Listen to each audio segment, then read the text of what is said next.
Welcome back to Talk of the Town. If you're feeding a crowd for Thanksgiving or any holiday occasion, this recipe is sure to please. We're going to make a cheddar herb mac and cheese. It's one of the specialties that City Farm Company offers on its catering menu. Chef LaKendra Davis, welcome back. Nice to have you with us. Thank you. I'm glad to be back. Is this a family recipe for you? The mac and cheese, yes. I've put my own little spin on it by adding a couple little things. But mac and cheese has been a coveted recipe that most people don't share in our family. Oh, it's okay. More so of like we're a getting the competition type of thing. Oh, yeah. Nice. That's good. So, but you're getting it right now. Absolutely. So how do we get started? All right. So we're going to just make our roux. And this is kind of where the little kick comes in. Is I love rosemary, especially for the fall. It's one of my favorite herbs. So we have our butter melted in here. And then you just want to add your rosemary to the butter here. And you're using fresh.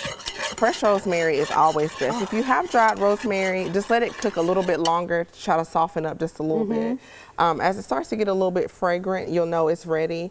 And then you can add your flour. Okay. So you'll let that go for just a little bit. And then you'll add your flour just a little at a time. See, you've done this before. I have done this before. And then you'll just thicken this up, make you a little roux there.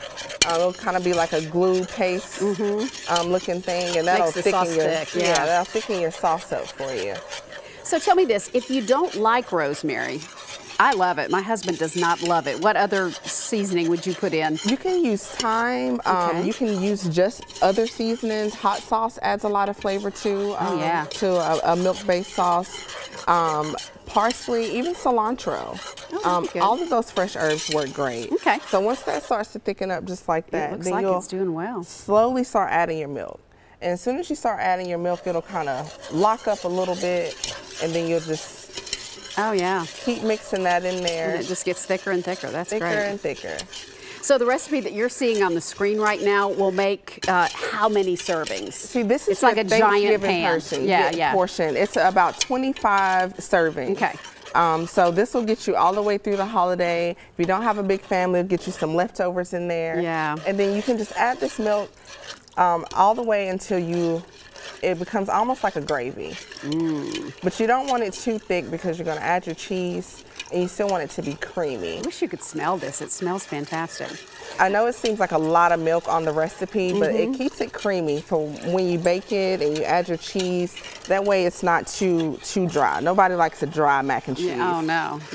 So we have some salt, pepper, some garlic powder here. Like I said, if you don't like those fresh herbs, you can add some Cajun seasoning. You can add that'd be good. Some hot sauce. All of those things work really great. Italian seasoning works really well in mac and cheese, or you can just keep it traditional. Yeah. And just do it to taste. Salt and pepper all to taste. Okay. And so the best way to keep a creamy mac and cheese is to add your cheese to your noodles. Oh, okay. So add your cheese to the noodles. That way the cheese has bite to it. It has some pull to it. That's where you get your stringy mac. And then you just take that hot milk once you get this all mixed in there.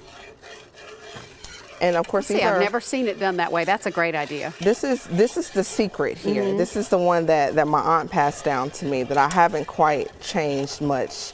And so once you add that in there, you want to make sure that your sauce, and it's looking pretty good. Grab that towel right down there because this is a little warm. Okay. And I'll pour this in there for you. And you just want to pour this over your noodles and your cheese. That looks fabulous. How long are we baking? You'll bake this, now the bigger portion on the recipe, you'll bake that for about 45 minutes. This weekday portion here, it'll probably take about 30 minutes. Okay. And you just mix everything up. You can leave it like this if you like, if you want to just have a light side. Of course, everybody loves the cheese. That's what makes mac and cheese cheese. So add this to the top, pop this in the oven. That looks great. And this is just one of the many things that you can get if you don't want to do the cooking yourself for this holiday season. LaKendra and her team are ready to do it for you. We've got some beautiful things over here. That looks great. We can't wait to try it. Thank you so much. Thanks for being with us. No we really problem. appreciate it. You'll find this recipe in the Talk of the Town section at newschannel5.com, and check out the catering menu for City Farm Company online at cityfarmco.com.